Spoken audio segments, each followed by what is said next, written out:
Okay, so this is going to be really fun. Okay, so if the Waltons were a real family, okay, which sibling would Mary Ellen be besties with today, and which sibling would be on the outs? Probably Aaron at Mary McDonough As your place bestie? as my Uh bestie huh. because we on the show got an apartment together at one point, and it was kind of the big sister, little younger sister. On the outs, Jim Bob. He was always kind of the dark horse, the lone wolf. Be like, what's The he doing lone wolf of now? the Waltons. From the heart of Hollywood, it's the Patrick Labyorteaux with Patrick Labyorteaux. It's the Patrick Labyorteaux, Patrick Labyorteaux. He's the one you gotta know. Tonight's episode, Judy Norton. Patrick Labyorteaux, he's the one you gotta know. Okay, of course, you know her as Mary Ellen Walton, and as a Prairie boy, I know her as my mortal enemy from the mountains. Please welcome Judy Norton. Hey, How you doing, Judy? okay. Now, just for the record, we were there first. You guys were copycats. Well, here's the thing, right? So yeah, you had Miss Beadle on before Miss Beadle was on Little House. You guys were there first, but I think you might have experienced this as well. People think it's at the same time. I Like, know. which is weird. You guys were Depression. We were 1870s. It's like Yeah, a lot of differences. yeah. You guys had cars. Do you get that a lot where people think you were on Little House? All the time. People always confuse the two, and they'll come up, and this one always touches my heart when they say, "Oh, so sorry, the father died." This was before Ralph Waite, our TV father, died. Of course, poor Michael Landon had Right, passed right. away way too young, and so I'd have to go, "No, sorry, fortunately, our father is still living." But constantly, "Oh, you're on, oh, Little House." It's like, no, the Waltons. And when I talk with Little House cast, they say the same thing, that people will say Waltons.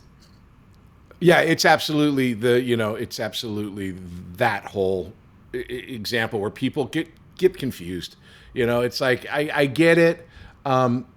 Both big family shows at that time, lots of kitchens, lots of eating around a big table, Yeah. and so it's sort of like I can see it. But you guys shot, I think, didn't you guys shoot at the Warner Ranch, like as far as the house Mostly or? at Warner Brothers, at the actual Okay, studio lot. Our exteriors, our house, the Walton house, such as it was just a facade, right, was on the back lot. And a lot of our exterior sets were on the back lot or on the Warner Brothers lot, Midwest Street, Western Street, stuff like that. We had right, some sets that were like the Baldwin sisters' house was on the Warner Ranch, and there were some other places. And then for our very, very last reunion movie in 1996, they had moved or reconstructed the Walton house over on the Warner Ranch, because the Warner back lot where our house was is gone. It's all buildings and parking lots now. yeah, and same with the ranch now. They got rid of the ranch. It's now just stages, which, oh God, it hurt my soul. Yeah. Yeah. Um, Okay, so a strange question before we get into like the actual interview, which is, so I've always thought that they should do a Little House reunion. I mean, because you guys did reunion movies, we never did a reunion movie per se, but like a reunion now, where like she's writing the books, I think Uh, would be a really good idea, and do a cross, and then we can meet you guys back in, but now like like with the right ages. Anyways, like a big crossover movie. we get so many questions about, are we going to do another reunion movie? But for our family, it's sort of like, where are you going to put us? And yours too. I mean, at least your family would sort of still be in an earlier era, which could be interesting. Ours, what do we put them in, the Right. 80s or 90s? What do you do with the Waltons? Both casts, when you take them out of that setting, it's Yeah. like, okay, the Waltons dealing with, oh, technology. I mean, how interesting is that? I don't know that it is. So, but I hear they're doing that. Someone's talking about doing a reboot of Little House. Yeah, they're doing it on Netflix. They're doing a reboot, but it's kind of like a version of the books. It's like they're readapting the books, which I think, okay, great. I mean, the books were the original. We were just an adaptation, and if you know anything about the books, it's like we weren't anything. We were kind of like the books, but like my character, a whole bunch of characters, Michael just made up out of whole cloth. Earl Hammer, though, on the other hand, that was his whole world. So Yes, and it's I get conflicting stories on that because when we were doing the show, we had so many. Earl was always the story editor, always the final word on it, and did a lot of rewrites and stuff. But we had a lot of writers, and not every concept writers pitched stories, just like on any other show. So not every episode or every character was based on something that actually happened in Earl's childhood. And right. but when I spoke with Earl's son Scott at one point, he said that a lot of it was based on stories from his father's youth, but then embellished. So it's a little hard to tell what was, what wasn't. And I didn't spend every week going, "Oh, Earl, did this really happen? Did this happen? And who was this character?" Act 1, beginnings. All right, well let's talk about Judy Norton. I hear she's a swell person. How did Judy become an actor? What was it that made you want to be an actor? When did that start? Wow, my parents, as I expect with yours, when I was very young. I mean, we did. I have two siblings, and they put us into little acting classes. My sister and I did dance classes. We did little musical recitals when we were young, and then neither of my parents were in like film or television, but my mother, who grew up in England, had been an acrobat and was sort of in vaudeville growing up, and did this acrobatic act with her brother. And so she grew up during the war and watching the golden age of Hollywood movies and going, I want to get to Hollywood. I don't know what she thought she was going to do there. If she thought she wanted to get into the entertainment industry, or she just wanted to be in that world that people thought was what Hollywood was. So eventually she did get to Hollywood with my father, and so then at a fairly early age, my dad was working with somebody whose kids were doing some commercials or something, and parent ego, my kids are as good as your kids. If your kids can do it, my kids can, that kind of thing. So he did some research and found out how to sort of get us an agent, get us with an extras union. So started off doing background work, and then. And how old were you about this time? I started doing children's theater first. I did some theater productions when I was, I don't know, 6, 7. It was probably around 7 when I got an agent and got the occasional commercial or, small little cameo role in some TV show. So pretty young, and it rolled from there. And was it something that, obviously, kind of leading, I kind of know the answer, but was it something you enjoyed? I mean, was it something that you look forward to? I loved it. I mean, it's like the epitome of playing make-believe. And when I had my little Barbie dolls, I'd create little scenarios for them, and I'd talk for them, and I'd move them around like I think most, people who have action figures or dolls or whatever do. You create stories, and I would get with my little girlfriend up the street, and we'd go into her parents' converted garage and sing and stage shows, and it was just us. But always loved that. I was, I guess, kind of a bit of a ham from the time I was young. Yeah, I think we kind of all end up being that kind of kid because it's obviously same with me. My mom was an actor, and you just kind of go along with them on whatever they're, for her it was just auditions, and we'd go along, and it would be like, oh, who are these kids, blah blah blah. But you either find that you like it or you don't like it. My brother and I both loved it. When you're auditioning for all of these roles, did you have an idea of what it was going to be like when you grew up? Was it something you look forward to doing further, or was it just you didn't think that far ahead? I hoped I could make a career out of it, and one never knows. And, as with probably the majority of actors, it's been hit and miss. There've been times where I've kept busy and times where I've been like, do. I'm sure I've retired and nobody told me. Right, exactly. And it's always when you're not working that people come up to you and talk to you about projects you've done, and always when you're working, when they come up to you and go, "What are you doing? Are you still acting?" And it's like, "Yeah, I'm actually in something right now," but like the timing is always off for some reason. Well, I mean, So for when you, you're go ahead, sorry. you've done a number of high-profile TV series, post Little House, and I never had that good fortune to step into another series. So a lot of the work that I did was, a guest spot here and there, so people don't necessarily know the body of your work. And I also then went and did a lot of theater, which is never high profile. So I'd say more of my subsequent career has been less high profile. So people tend to go, "Are you still acting?" and the "whatever happened to" and the "where are they now" shows. So, Right. but those Well, can I'm be. here to tell you. I'm here to tell you that even in Hollywood, I had just gotten off of JAG, which is one of those shows you're talking about. We had done 10 years of JAG, and I had my first audition after JAG, and I walk into the casting office, and they go, "Patrick, where have you been? What are you doing?" It's like, I was just on a TV show for 10 years, and you don't know? Oh my gosh.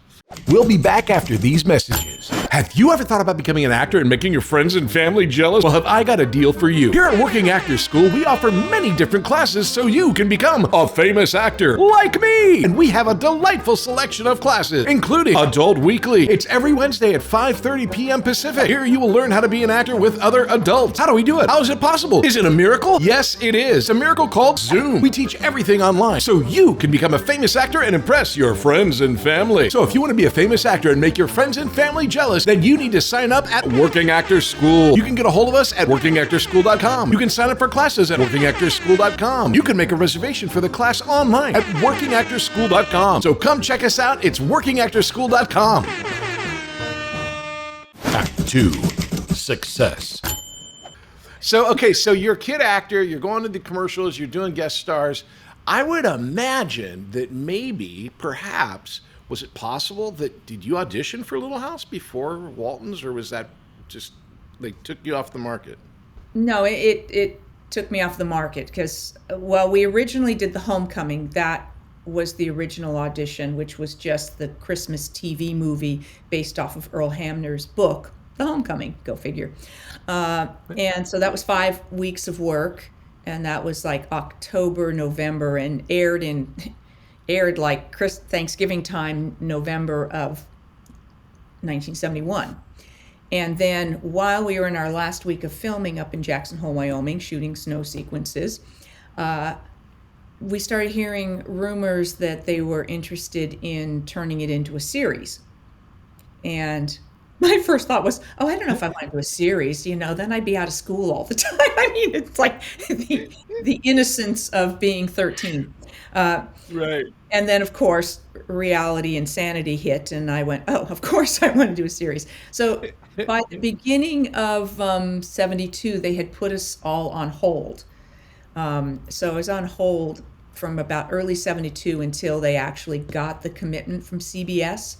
And then we were very fortunate that we just rolled over into the series, that all the kids. Well, Homecoming was like a huge hit. I mean, I remember it as being like there was a lot of event television, obviously like Roots and Shogun, but like Homecoming was just a one-off movie, but it was huge. Mm-hmm. So it made a lot of sense. Did you kind of have that experience when it aired, like all of a sudden you're Mary Ellen to everybody out of nowhere?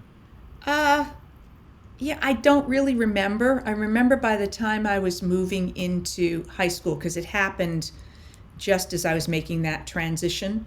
I was graduating. I graduated in 72 and then started high school in 72.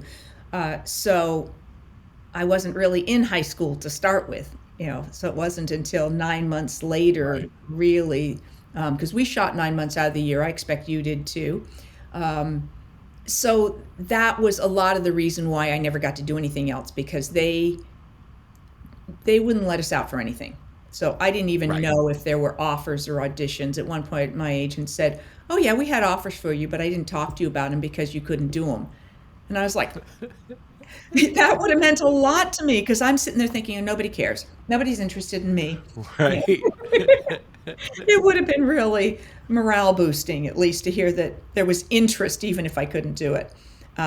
They made You a know, that's comment. interesting coming from someone who's famous on TV that you still had that feeling. And I just want to stay there just for a second, because as a human being, once you're on a TV show, especially then, and you got a big cast like you guys did, like we did, you're surrounded by people doing the same thing, doing the show, and it kind of becomes normal. It doesn't feel like a big, did you feel like a celebrity, or did you just feel like you were going to do the show and that was it? Pretty much that. I think it finally started to hit when I go out and do some sort of parade or publicity thing, when people then seem to think it was cool. I mean, in LA, I don't know if you experienced this, but people weren't very impressed by actors in LA because they're all over the place. I went back to my high school and people made fun of me because, probably like Little House, the Waltons wasn't cool. So people didn't, Right. my peers didn't want to admit they even knew of the show, or certainly didn't watch it, but they certainly knew what sort of things to throw out, like, "Good night, John Boy, where's Mary Ellen? Where's Jim Bob?" So I'm like, well, seem to know a lot about the show that you're making fun of. Right. So that would happen. So if I got out of LA into other places where these shows were hugely popular, then I'd start getting that sense. But it was pretty rare. I remember one going into some sort of a store shopping one day, a clothing store, and the salesperson having this like this complete, and I was like, I didn't know what to do with it, because that wasn't my experience. People tended to go, "Oh, you're in my living room every week and you're like family, and treat you like you're a cousin or something." Right. I had this weird experience where, again, this was later on. I have a family, and I had my wife and my kid. We were up in Lake Arrowhead, and I had grown like a hiatus beard from Jag, and it was time to go back to work. So I went to a barber to get like a professional shave. And again, like you're saying, Jag was the same way. Little House, Waltons, in the middle of America. Oh my gosh, New York and California. It's like, what? That's still on? They didn't care.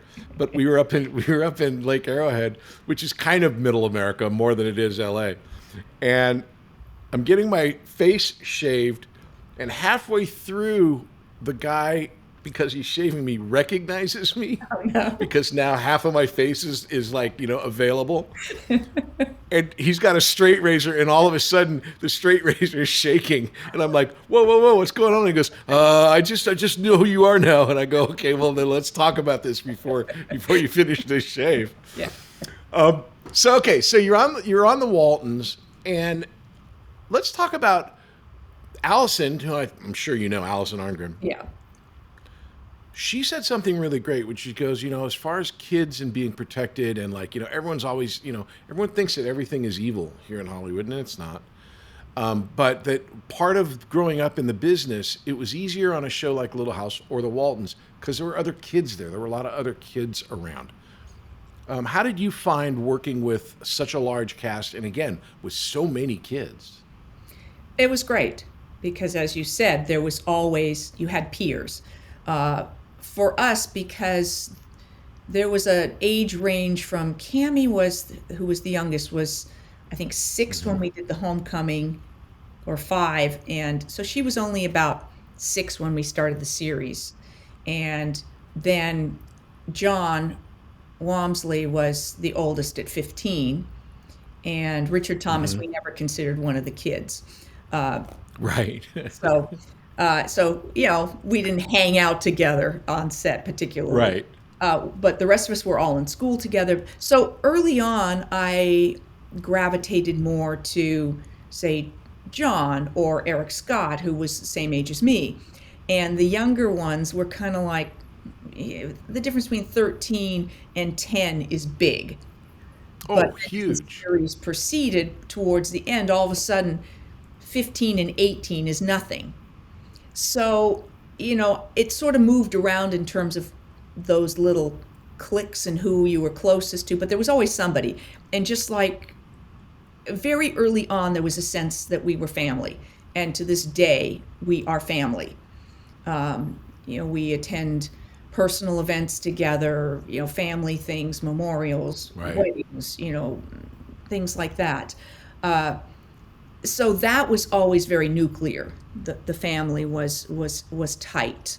And so there were times like with a real family where I was pissed at somebody. I wasn't speaking to this person or what, but it was never serious. It was never like, oh, this is going to be lifelong. It was, I'm irritated with him or her right now, but I still know their family and I still love them. Right. Yeah. These were the dynamics, and that made it really great as opposed to actors I've spoken with who were the only child on a show. I think that was a lot tougher. So I wouldn't Well, say because I would agree with that because you're surrounded by, obviously, even on any show, you're surrounded by adults. But if you're the only child, then it's the adult rules all the time. Whereas California has special kid rules to begin with, where you can only work 8 hours, you got to go to 3 hours of school, all those types of things. And so there's a structure that kids are familiar with. But with an adult cast, they're not bound by that. And if you're the only one, then you're kind of shut off into a room with your teacher or social worker and your parent, and that's it until they need you. yeah, definitely. That's when I'm sure you hope for guest stars that are your age. Exactly. So Yeah. when you're doing all of these shows and you have sense of time is really weird. I was only on Little House 4 years, okay? But I was on JAG for 10. So it's like as an adult, 10 years is like, this is my livelihood. But as a kid, for you, you're literally growing up on the show. And at that time, it wasn't like they were on the bubble. It was like the Waltons was going to go on forever. How was that to grow? Like, and people are going to find this weird if you did you get tired of it? Was it like, I just want this to be over? Or what was what's the word I'm looking for? What was like the graph of like your interest on being on the Waltons through the years? There were always aspects that were fun, but yes, and I look back and I can't say that I'm proud of it, but proud of my attitude about it. But yes, there hit times where I'd look at a script because at that point, I think what people may not be thinking with is that how much the world has changed and how much had to be done in person. So if you want to go to a bank, if or you need to go to the dentist, or some things still need to be done in person, but nowadays you can do so many things just in the blink of an eye with technology. At that point, I couldn't even go to the bank. And there were no ATM machines, so things like became you had to try and maybe squeeze out a few minutes during your lunch break because businesses were closed at hours when we weren't working. So things like that became challenging just in running your life. So days off during the week became like, oh my goodness, great.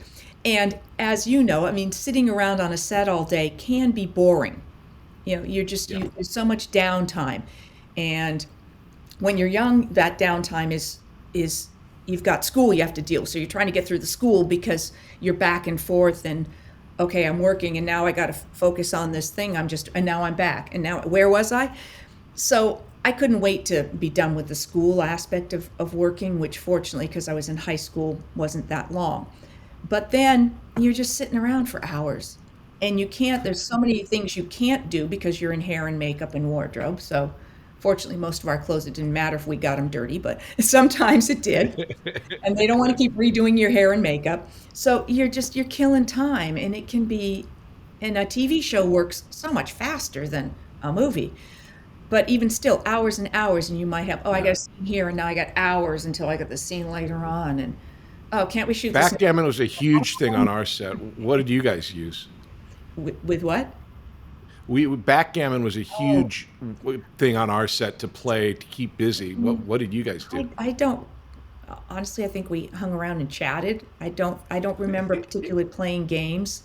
I'd read books sometimes, but anything you're doing can get old fast. We didn't have cell phones, so it's not like you sat and chatted with your friends. You couldn't really go anywhere because they might need you anytime. And so, yeah, and then as things went along and you felt like episodes had a lot of similarities, it's like, more scenes around the kitchen table. And sometimes, because we had a big cast, I might be in a scene and I might not have any lines, or I might have one line.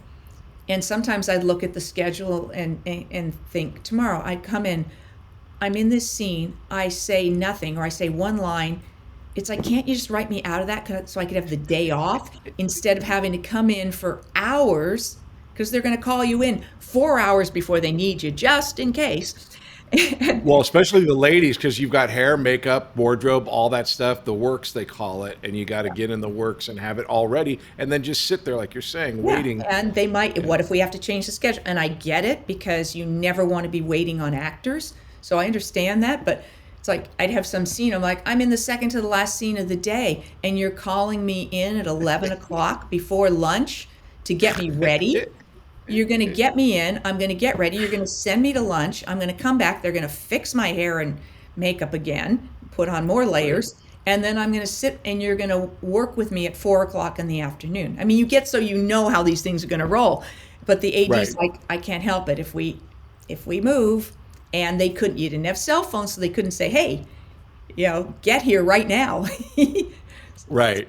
So yes, there were the times 80s want where, all the pieces on the play to play with. They want all of their pieces on the board in a holding room so they can And I call them get it. whenever they need them.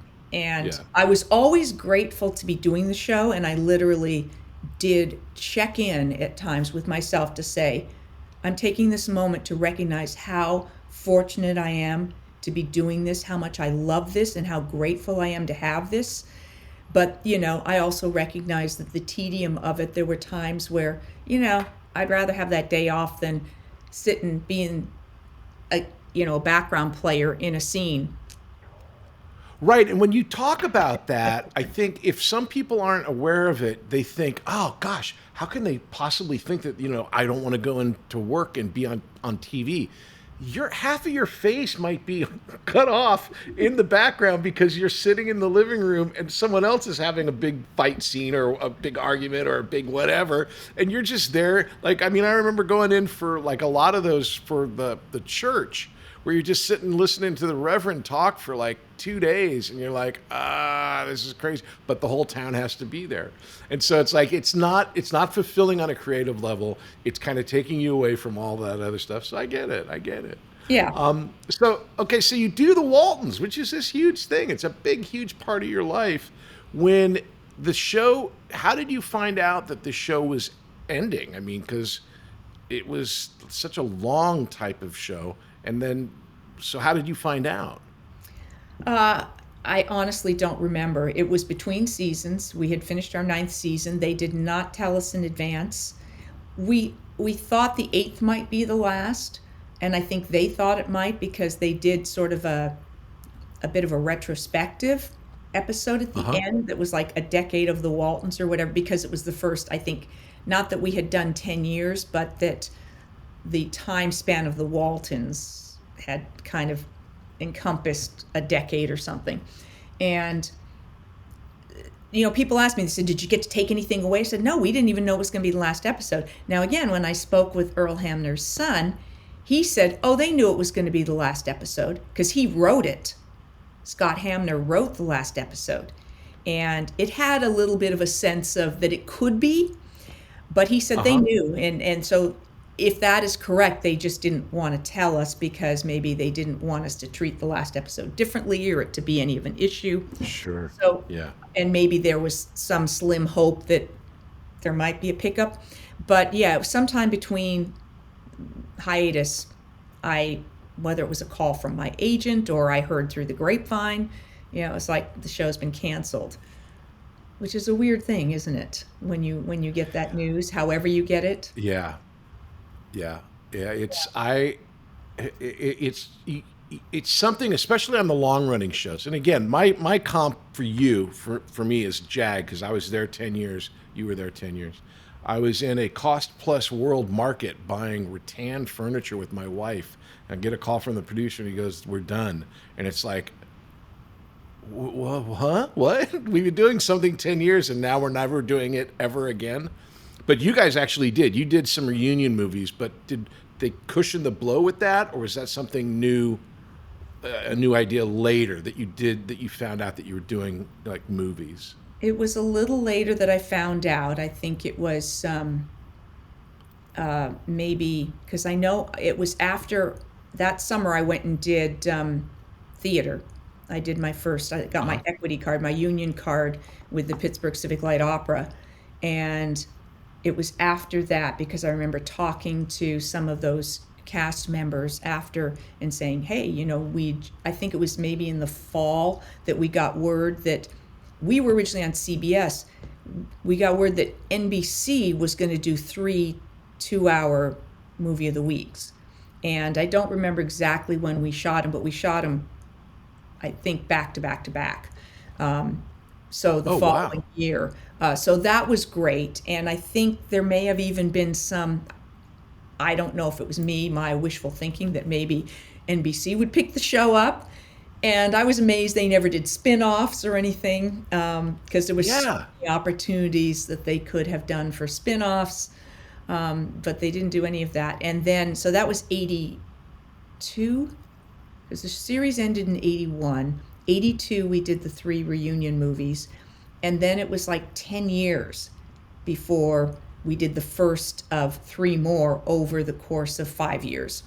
So in those cases, we did one and it was a huge ratings thing. And so they went, oh, let's do another one. And then that was enough of a ratings thing that they went, okay.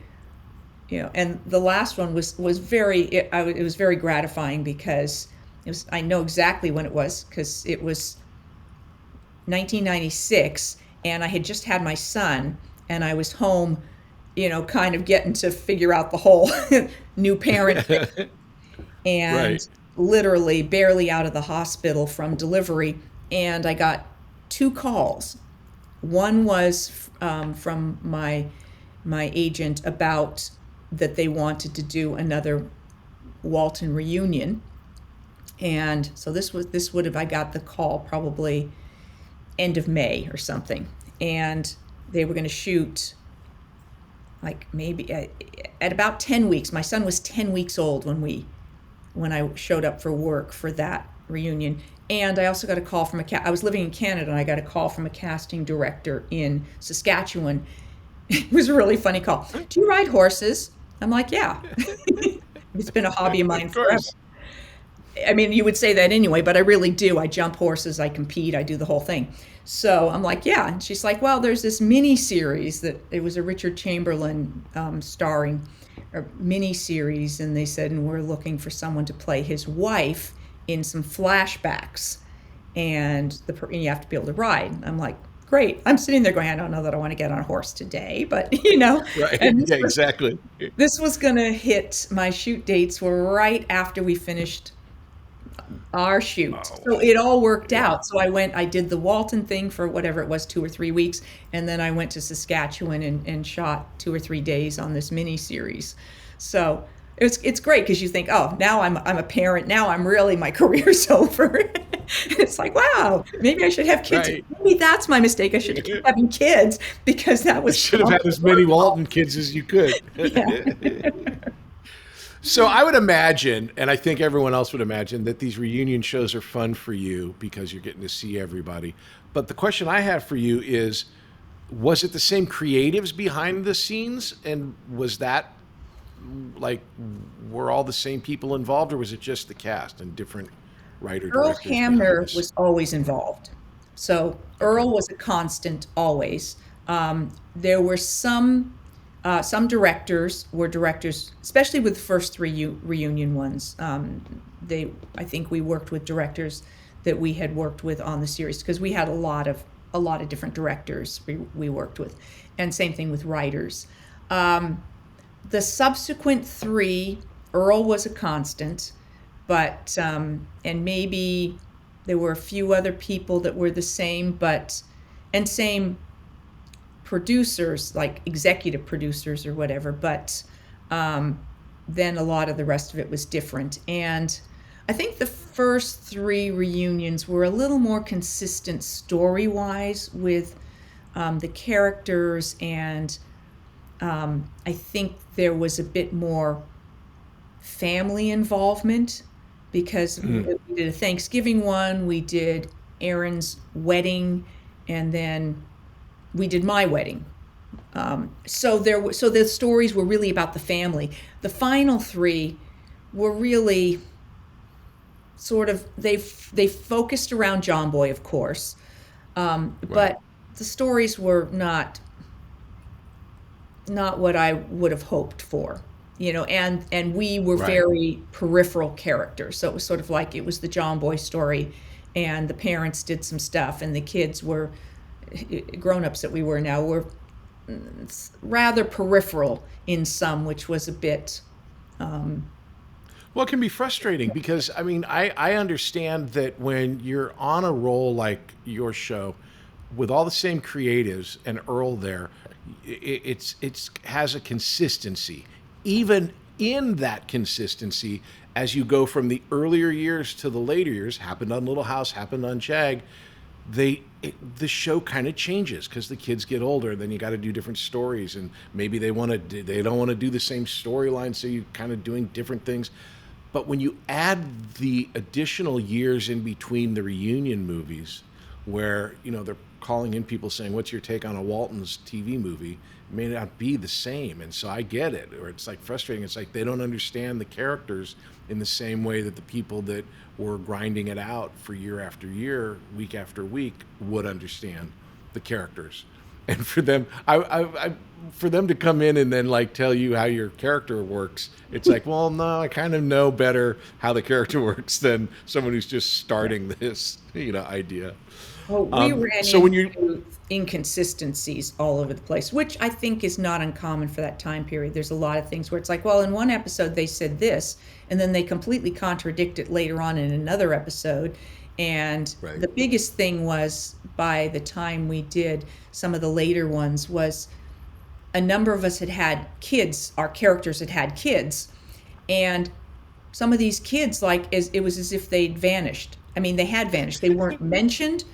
Like one, Ben and his wife Cunningham had 2 children. One they said died, which is bad enough, and the other one they didn't even mention. So he just he just went poof.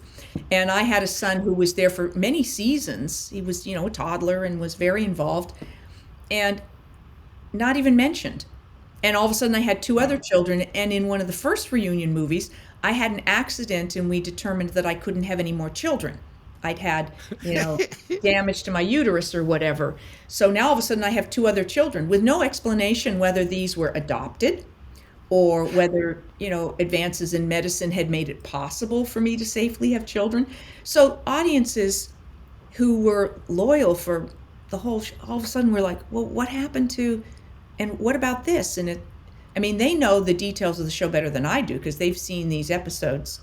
This is true. Yeah. 10, 20 times, they watch them over and over. So, so sometimes I feel like they missed the boat. And when it was brought to their attention, Eric said he asked one of the producers about it. It's like, what about my children? What about Charlie? Where's Charlie? And they're like, and he was literally told, don't cause trouble.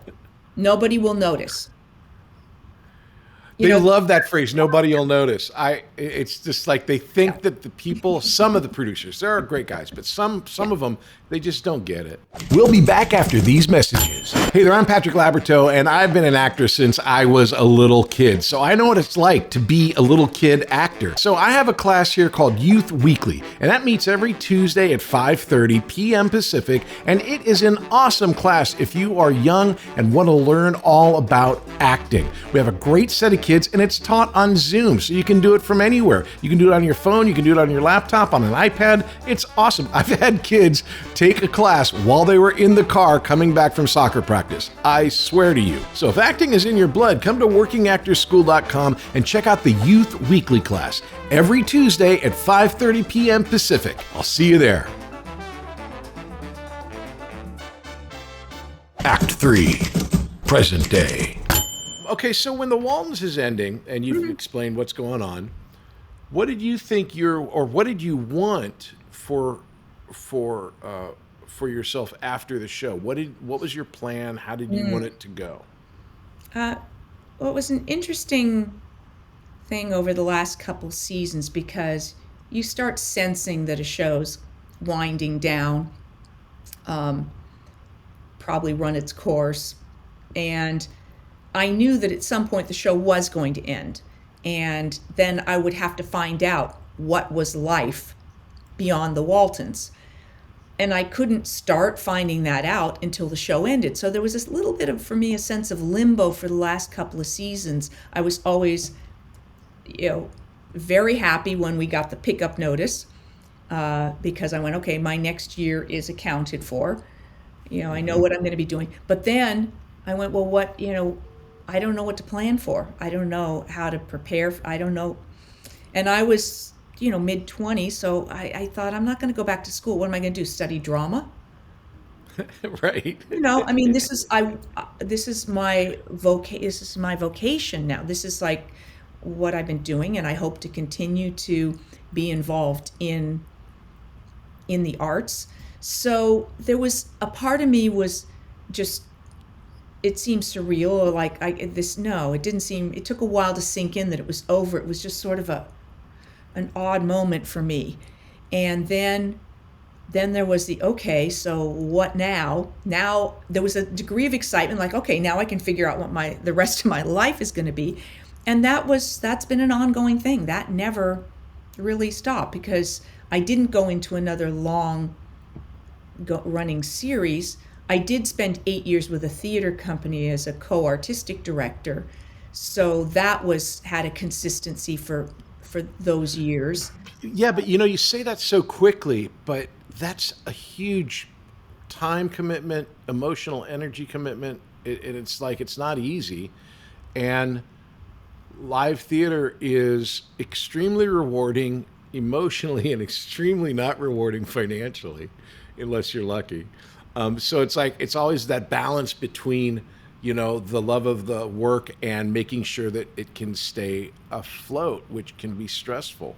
Was that an experience that you enjoyed, or was it an experience that was like a challenge?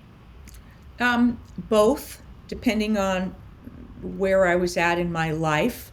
There were certainly, I had to make a lot of adjustments in my life because you're not getting those paychecks that you can rely on. And when you do work, you don't know how long that paycheck has to last. So there was a lot of, fortunately, I was always very good at budgeting and managing my life. So there were times where I was bored, really, because I wasn't working and didn't quite know what to do with my time. So in the theater I loved, but it wasn't full time until I ended up, this was the theater I worked with was up in Canada, and I moved up to Canada for 10 years. So I love that. And I think that's kind of what I found as an evolution for the transition from doing the series was ultimately it moved into looking for and finding things that were satisfying to me, on a personal level.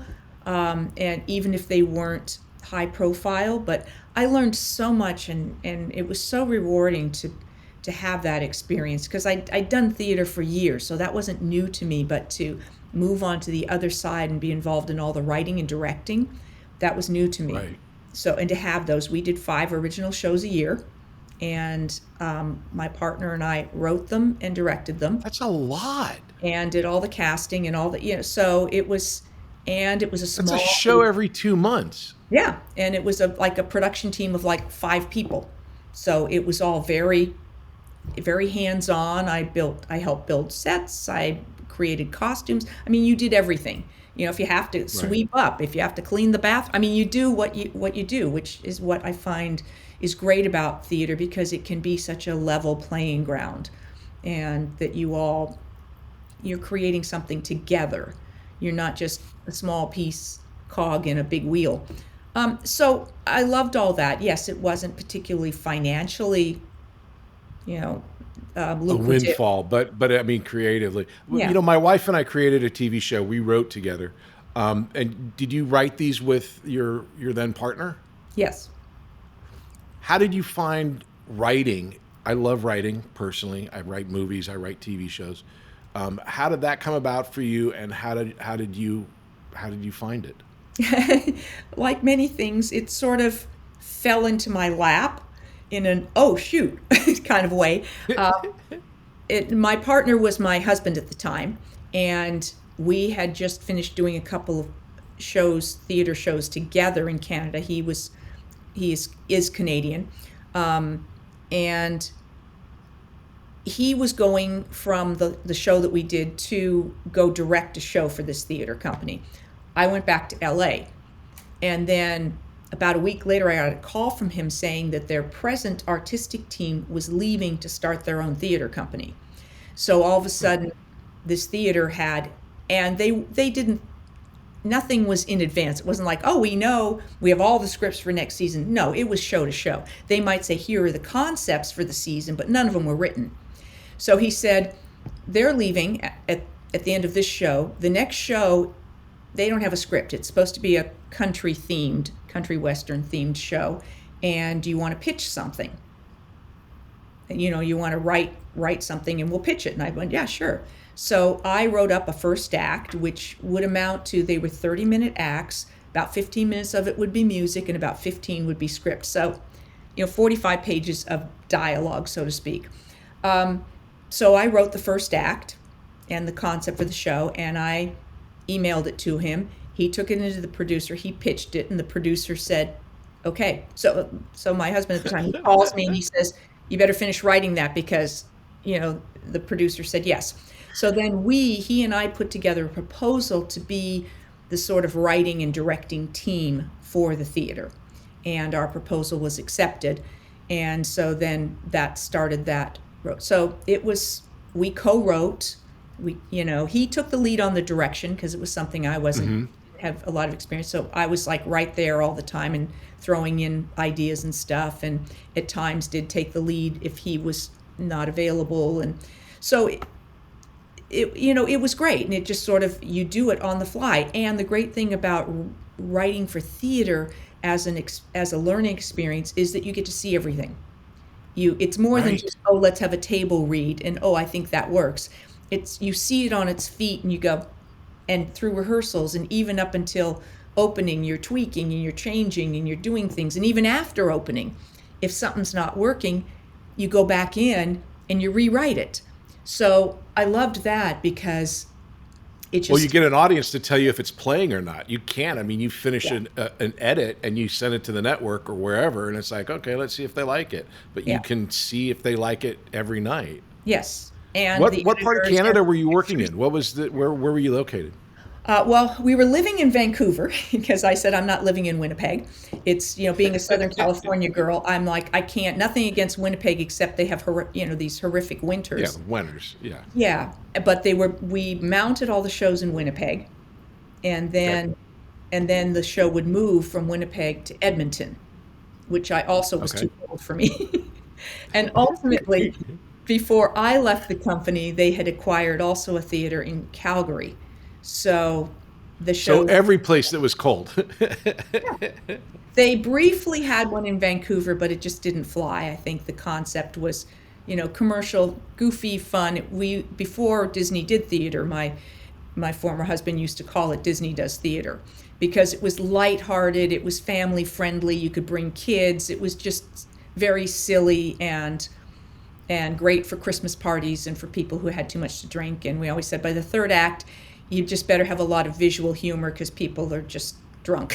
You know? A lot of them, not all of them, but you know. A lot of them, yeah. A lot. I mean, let's be honest. Yeah, Canada. And it's cold. We'll be back after these messages. Hey, I'm Patrick Labyorteaux, and I play an actor on TV, and I've been doing this for a long, long time. And I know what it's like if you are in a class with people, and sometimes you just want to have that one-on-one connection with the person that you're working with to go over, I don't know, a particular scene, or maybe you have an audition, or maybe you just want the privacy to try stuff that you don't really know is going to work and not have anyone look at you.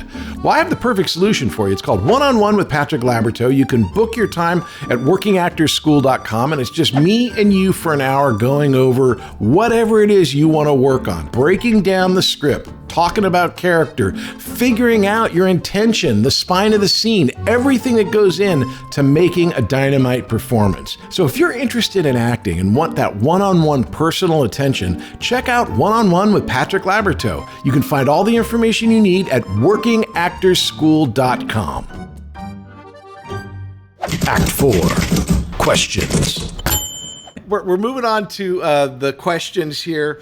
This is where my wife, Tina, came up with this list of questions. So it's called Tina's Gotta Know. And the first question is called, That's SheauxBiz. What would you say is the most Hollywood moment of your life? Oh, man. Maybe walking the red carpet for the Emmys. You know, when our show was nominated for we won Best Drama in 1972, Nice. the first year of the series, and so that was very gratifying. So yeah, that's had Hollywood all over it, or you know, being in the Hollywood Christmas Sure. parade. Yeah. That, you know, at the time, and again, I mean, every time's changed, but that to me as well, you would watch it on TV, and then all of a sudden you're there, and it's on Hollywood Boulevard and Sunset, and it's beautiful, and you get Santa was there. It was awesome. Yeah. So yeah, I buy that. Okay, 2. That's SheauxBiz, part 2. What's the most embarrassing Hollywood moment in your life? I mean, I'm always still such a fan meeting big stars is still, like, on the rare occasions I've had the opportunity, I babble, and I'm always like, Who is the most, to you, the most impressive star that you've ever met? Tom Cruise. I babbled. That's pretty good. It's like, I'm like, oh, shut up. It's just like, So when you meet somebody like that, again, this specifically, I've just been watching a bunch of Cruise movies this last week. Is he really like kind of like a different type of deal, like as far as the energy that is his around him? Like, is he a presence super movie is, star? yeah, I mean, you see it on the screen, and that's when I kind of get like, okay, why some people are movie stars. They just, you go, yeah, makes sense. You know, there's a presence. There's a Lines up. yeah. Okay, number 3, Show Me the Money. Speaking of Tom Cruise, what is your biggest missed financial opportunity? Now, I'm not looking for numbers, but like all of us in this town, we kind of get, you know, sometimes we get opportunities that we're like, oh, I wish I would have, you know, blank, and you didn't. I think, I don't know, maybe buying property or something. You know, when I was doing the series, you know, investing in more property. I Yep. did really the things that my business manager did put me in a commercial building that ultimately ended up being just going bust. You know, it's like they built a whole new medical building right across the corner, and so all of a sudden the one that I was, you know, had a small ownership in was like, oh, okay. So I would say that, you know, not really building a portfolio, perhaps thinking, oh, I can do that later. You know, there will be other opportunities. Right. Yeah, I know. What's the word? What's the saying? You never do real estate later. But yeah, I hear that. I used to drive out to. Yeah, go ahead. On the opposite side of that, a friend of mine who had always wanted, he spent a lot of years living in New York and always wanted to open like a bar in LA that was kind of like the neighborhood bar that he used to go to in New York, and kind of like the Cheers bar.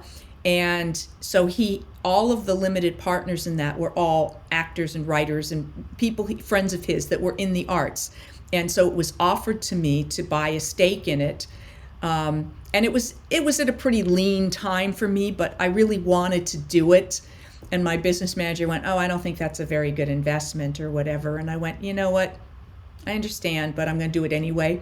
And it ended up not being like a windfall, but it did well. And it did well for a period of time, and it made returns at times when things were very lean for me, and I appreciated that regular check for a period of time. And it was just cool to be a part of it. Well, that's like a unicorn story. I've never heard someone tell a story of where a restaurant or a bar actually benefited them. It's usually like, I lost everything. It's like when I went into the restaurant business. So that's a great story. Yeah, it was fun. Okay, number 4. I always had a table, I always had a seat anytime I wanted to go in, they'd make room. Judy! Yeah. Number 4, Sheaux and Tell. As a teenager, what was your favorite poster in your room and how did you get it? I don't know that I really had posters in my. Certainly, I don't think I had posters of people. I think I might have had like more, animal scenes or things like that. So I didn't really collect like movie star posters or things. So I wouldn't say that was a road I kind of went down. Very good answer. Right. Okay. Next, Tina. Number 5, Sheaux Down. What do you think is the best thing you've ever done, and then the worst thing you've ever done professionally as far as an actor? Okay. Well, I mean, if we exclude the Waltons, which is just, of course, the pinnacle of having an opportunity to be part of something wonderful that is history, I would say on screen, that's a toss-up. Because I did a Stargate episode that I really loved, where I got to play an alien and go through the Stargate. But I also did a recurring on a show, I think it was Showtime, not sure, Beggars and Choosers, which was like based off of the concept of a network. This would have been like the 4th network back when we only had CBS, NBC, and ABC. And it was just a fun character. I was this lawyer who, in this comedy, who was defending interesting clients and stuff. So getting to do that, which was a very different sort of role for me from what people knew me as on the Waltons. So I was really proud of that. On stage, probably doing Annie and Annie Get Your Gun, because that was right up my alley. So. And what would you say is your worst performance? The one that you're not, the one that you don't like. that I don't tell. There was a movie musical that I worked on that was just, it was kind of a disaster overall, and one of those things I went, oh. Yeah. One that I never... Which shall be unnamed? will remain nameless, just, out of respect for the producers and the people who did their best. I think anybody who can get something made deserves credit. And there was nothing, the storyline, there wasn't anything about it that was like in poor taste or anything, so it's not because of that. But there's a lot of things that I'm glad I didn't do that I feel Does any come to mind? One was just some tacky movie that I don't even remember what it was, but it was really bad. And I'm like, those times when you go, I could really use a paycheck, and I'm really afraid if they'd offered it to me, I would have taken it for the paycheck. But I'm so glad that I didn't get offered it, because it would have been like, you like to think you have integrity, but when there's bills. Right. Yeah. You never know. A job's a job sometimes, but sometimes it can blow back on you. Yeah. Okay. No-show, in this kind of vein, no-show, what part did you want but didn't get? There were a number of those, but one that I just always remember, when I was young, I auditioned for Paul Newman for the effect of gamma rays on Man in the Moon marigolds. There was a part for a young girl, and I got to audition for him at the Beverly Hills Hotel in one of the cabanas, and he was so nice, and another person with a lot of presence and very blue eyes like yours. And his daughter got the part. So, but he was kind enough to say that he thought that the actors or actresses or the kids or whatever in LA were better than the ones in New York or something. So he made me feel good even though I didn't get the part. He feels like a good guy, or felt like a good guy. I never had the chance to meet him. Actually, I did, but I mean, it was very brief. Remember, were you at the Being Yourself, the thing that Robert Evans did, where it was a PSA for like don't do drugs, and it was this song that everybody was singing, kind of like We Are the World. Anyways, Paul Newman shows up, and they put him next to me, which is, again, literally they said, "Do not touch Paul Newman," which was funny. But yeah, that's awesome. That's a great story. Because I spent 10 years in Canada, there was also a lot of things that happened during that period of time in LA that, I wasn't in LA, so Yeah, but there was a lot of stuff especially in Vancouver, as you know. I mean, I worked in Vancouver a lot during the 80s because that was a huge town from TV shows and movies and whatnot. Okay, what is your number 7 favorite show? What was the movie or TV show that most influenced you? Well, Casablanca's always been, a huge staple, that I can watch multiple times.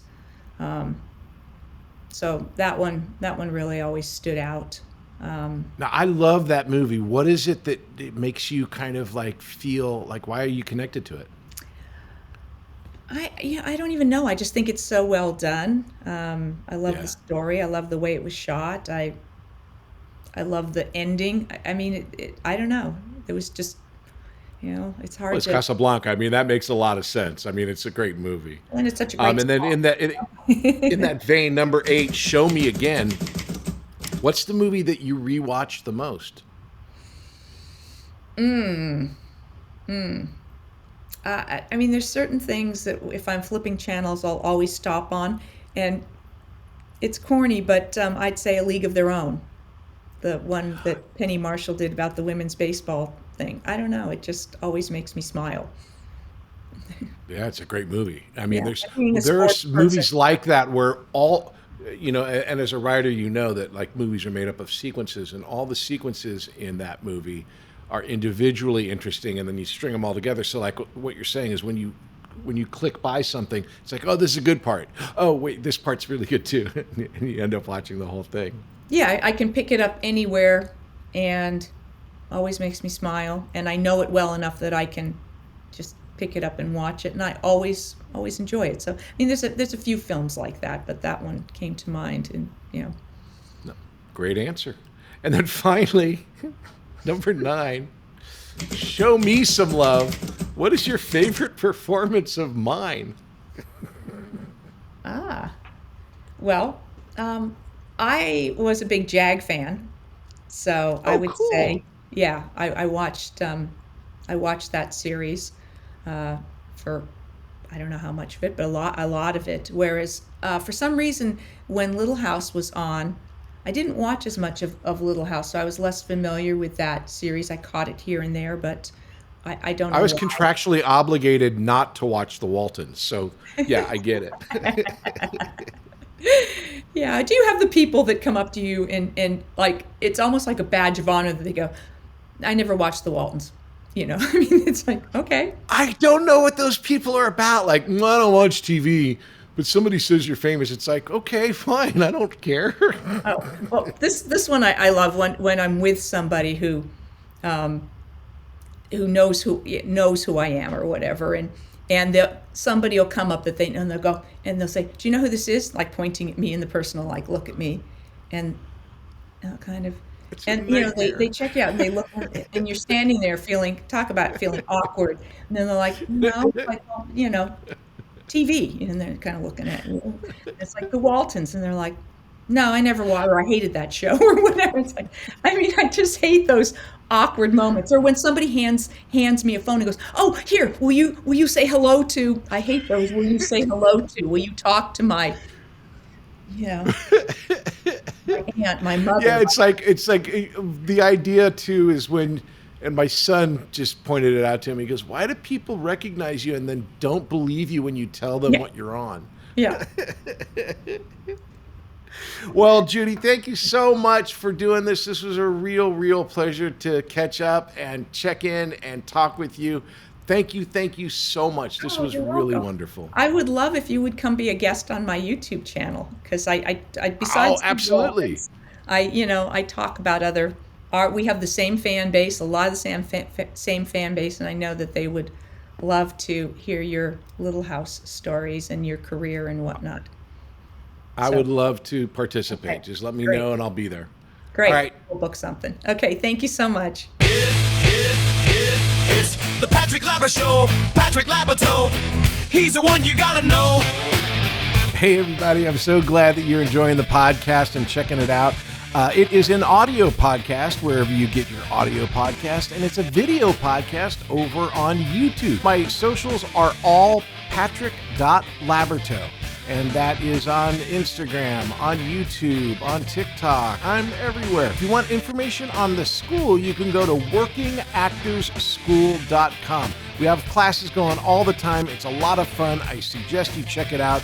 Hey, we'll see you next time. It's the Patrick Labyorteaux, Patrick Labyorteaux. He's the one you gotta know.